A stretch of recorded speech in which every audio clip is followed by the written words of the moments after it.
Hey all, my name is Priyanka. Thank you for joining in. Enemy is banned. I know what we are going to do. Your hope is lost, and there's no way to get older. So let's talk about it. So my main take on this video is that NMN and supplements in general are not your only hope. There are several other things that you can do to promote your health, right? So sleep, healthy sleep, exercises, nutrition, and once you do all these things, and the added benefit from supplements are sort of like the cherry on top of the ice cream, right? So let's talk about those things, right? As now, NMN is a supplement that has gained popularity in recent years due to its potential anti-aging and health promoting effects. I myself used it for about 3 months, but I couldn't see any negative or any positive health effects. So most of the YouTube community asked me to change the supplier, order the NMN from a reputed supplier, and they all pointed me to the Do Not Age supplement, Do Not Age supply. So now I deliberately, after my first session of NMN use, I sort of like wanted to make a pause so that I can order the NMN from Do Not Age and try it out so that I have enough gap in between.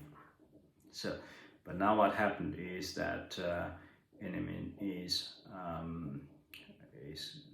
apparently controversial, and the supplies have been banned from different countries. Actually, the whole thing started in 2021. The Food and Drug Administration issued a warning against the use of NMN supplement, stating that most of the component. So basically, the whole thing started in 2021. The Food and Drug Administration, so-called FDA, issued a warning against the use of NMN supplements, stating that they have not been approved for use of drug, and that their safety and effectiveness have not been established. The FDA has also pointed out that some NMN supplements may contain undisclosed ingredients and could have harmful effect to consumers, but that's also not been proven yet. And in fact, there aren't any human trials on NMN. In response to these concerns, several countries have taken steps to ban the sales of NMN supplements. That's where we are right now, right? For example, in the United States, the FDA has issued a series of warning letters to companies selling NMN supplements and has taken enforcement action against some of these companies.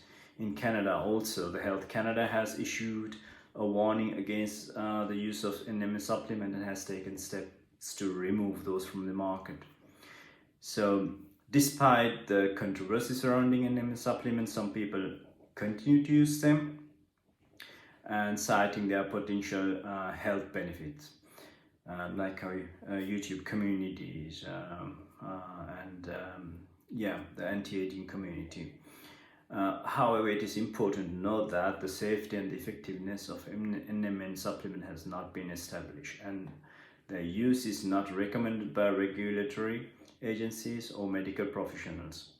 So if you're considering using NMN, I would highly recommend to talk to your doctor to weigh the potential risk and benefits. And also, what comes new to this equation is the price of the NMN. Due to the ban, of course, the prices have rocketed, right? It has gone up in several persons. So therefore, please consider those aspects as well. So now, in my initial thoughts, right? So what else you can do if you don't get hold of NMN? I mean, that's not the end of the story, right? So as I said, a good night's sleep is a must. During the sleep, your body will regenerate, and that's really important, at least to get 7 to 8 hours of sleep at night, and good sleep, right? So in REM and deep sleep.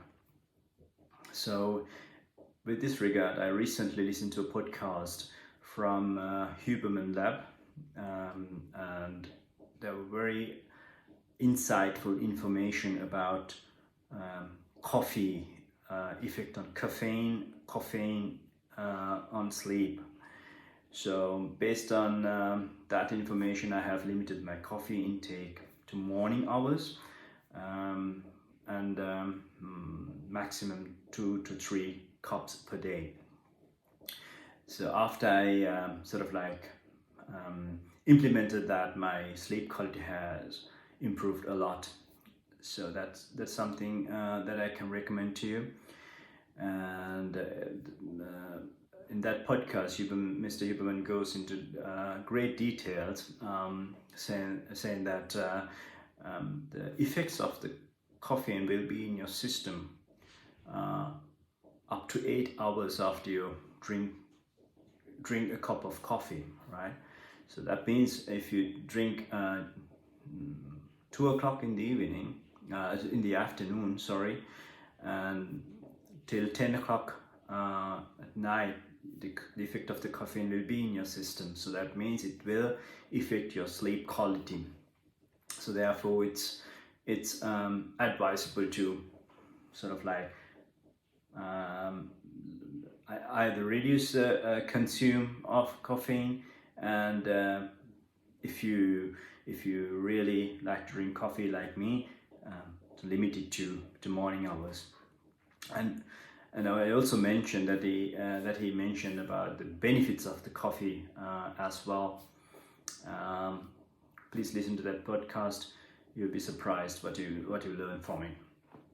And next thing, I would concentrate on the strength training. Now I'm 49, and I do go to the fitness studio 3 times per week, and I have my strength training sessions are mostly between 1 hour to 1 hour and 15 minutes. So I think once you get older, you have to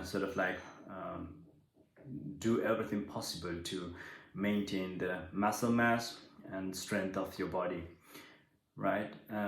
What I also introduced recently is sauna sessions immediately after the strength training sessions.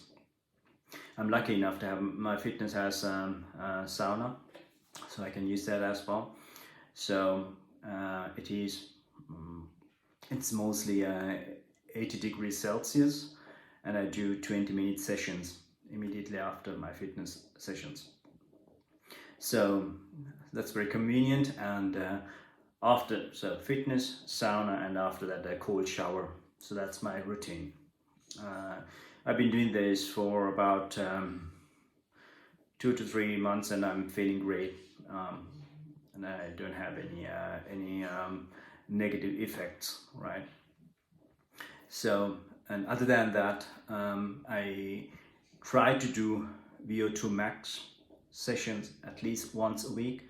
Now, VO2 max is that you train your pulse. You do a session to bring your pulse to your maximum level. Now, for me, it's around 175 to 185 range, right? Where after I finish that, I mean, you can, if you have a smartwatch, you can measure your pulse.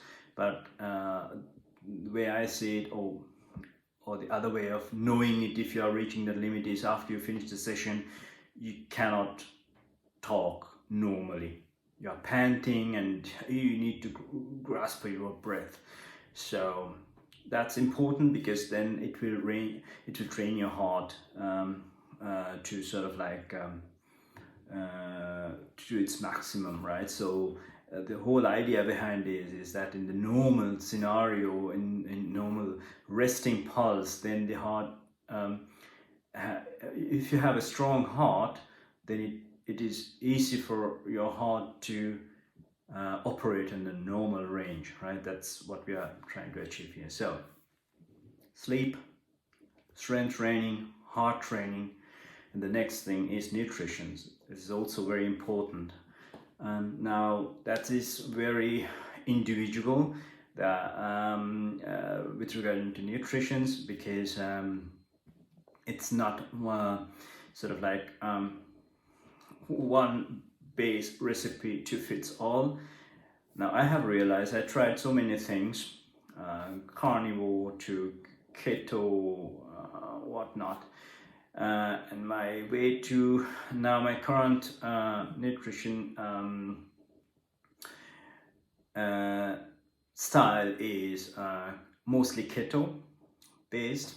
That means oil based meal, avocado, olive oil, and meat, and some vegetable, and most of my carbs coming from vegetable.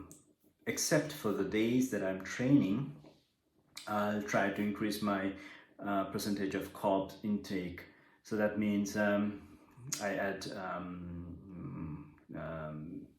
some oats and apple before it's my pre-workout food, and after that, once I come home, I take a protein shake, and then after that, next day and evening and next day meal is keto based.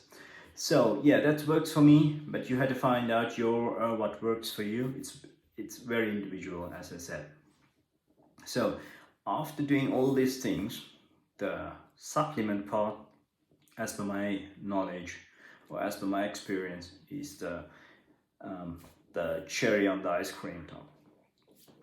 So that means NMN banning is not a big deal for me, right? That's how I see it.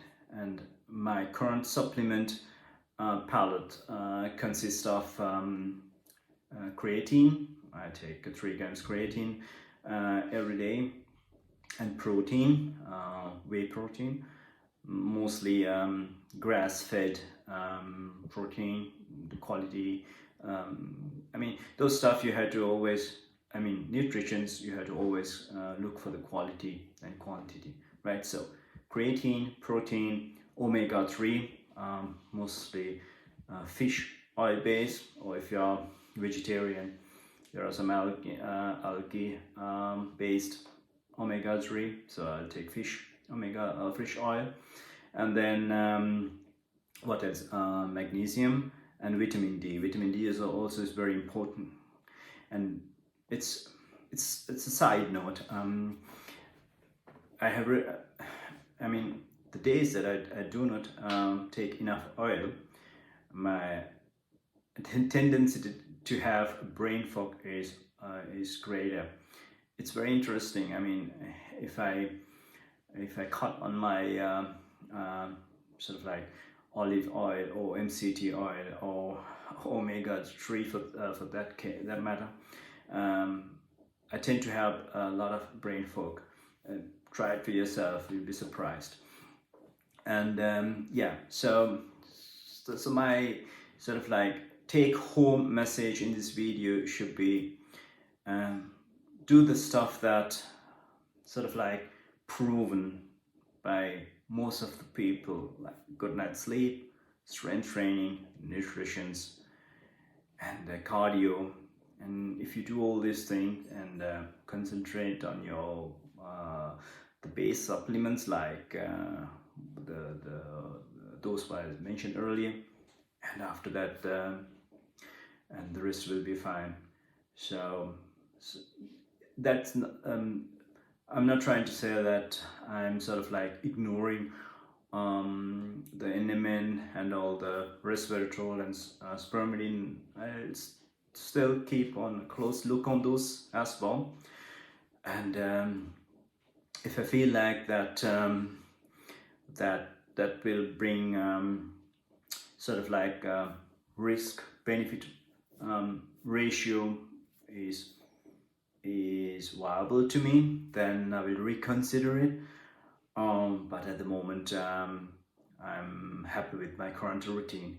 So if you have any questions regarding that, please post on the comments. If not, I'll talk to you on the next video. Stay safe and stay healthy. Take care. Bye.